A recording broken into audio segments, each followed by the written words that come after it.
ferait la représentation graphique de la fonction puissance alpha avec alpha supérieur à 0 sur l'intervalle 0 à plus infini. Donc on voit en grand 5 comment la croissance comparée. La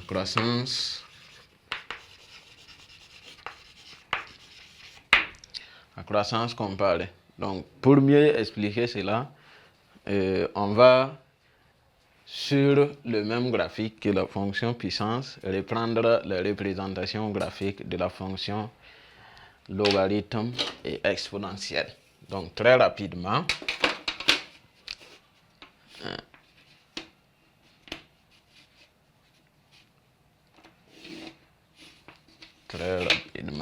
donc pour la fonction exponentielle et logarithme plutôt,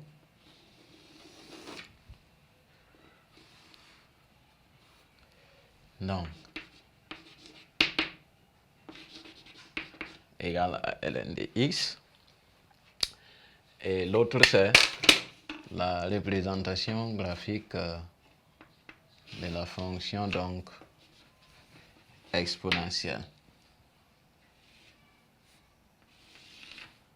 On avait dit que c'était donc la bisection réciproque de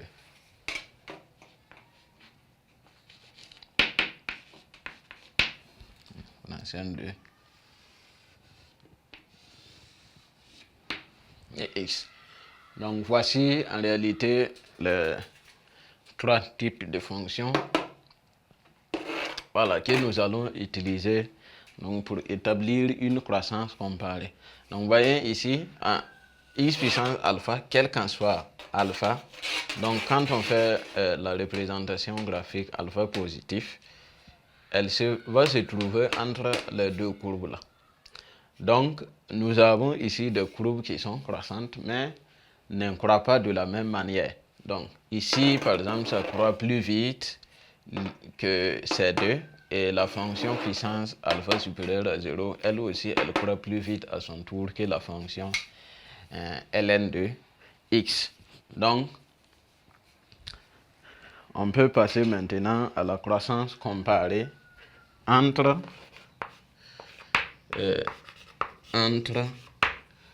la fonction puissance alpha et ln2 et ln2 de x. Donc ce sont des limites tout simplement. C'est la limite quand x tend vers 0 de x puissance alpha ln de x. Donc si vous regardez, ça donne quoi? Ici c'est 0 et ici c'est moins infini. Ça donne une forme indéterminée. Mais la croissance comparée permet de dire que ça fait 0. Donc le fait que la fonction puissance croît plus vite que la fonction ln, alors on dit que c'est la limite donne 0. Donc ensuite, la deuxième limite, c'est la limite lorsque x tend vers plus infini de ln de x sur x à la puissance alpha. Donc quand on essaie, ici c'est plus infini plutôt, et ici aussi c'est plus infini. Donc qu'est-ce que ça donne?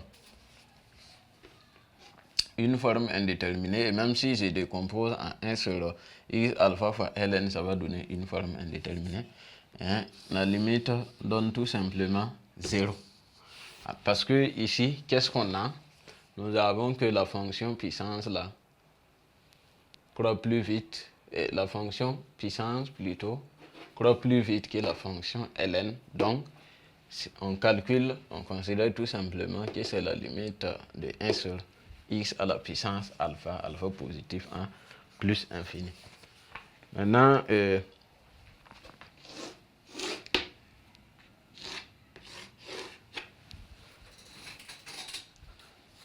la deuxième croissance comparée, c'est entre exponentielle de x associé exponentielle de x et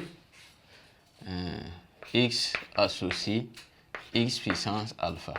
Alpha positif. Donc là-bas aussi, on a deux limites. La première dit que la limite de exponentielle de x sur x puissance alpha, lorsque x tend vers plus infini, égale à plus infini, puisque exponentielle croît plus vite que la fonction puissance. Et la deuxième limite, c'est limite lorsque x tend vers plus infini de x puissance alpha exponentielle de moins x. Donc ici, ici ça fait tout simplement 0 et ici ça fait plus infini. Ça donne une forme indéterminée et le fait que la fonction exponentielle de x croît plus vite que la fonction puissance, donc la limite donne 0. Donc au niveau donc de la croissance comparée, c'est comme une sorte de dominance de caractère, comme en SVT. Donc celui qui croît plus vite que l'autre emporte sur le calcul donc de limite, ou comme une force négligeable donc en physique. Donc ça ne dépasse pas ça. Donc celui qui croît plus vite que l'autre emporte sur le calcul donc des limites. Voilà, nous sommes donc au terme du chapitre sur donc l'étude de la fonction exponentielle. Alors nous vous souhaitons donc bonne exploitation et nous passons maintenant donc aux exercices pour voir comment utiliser les différentes propriétés donc vues au cours du chapitre.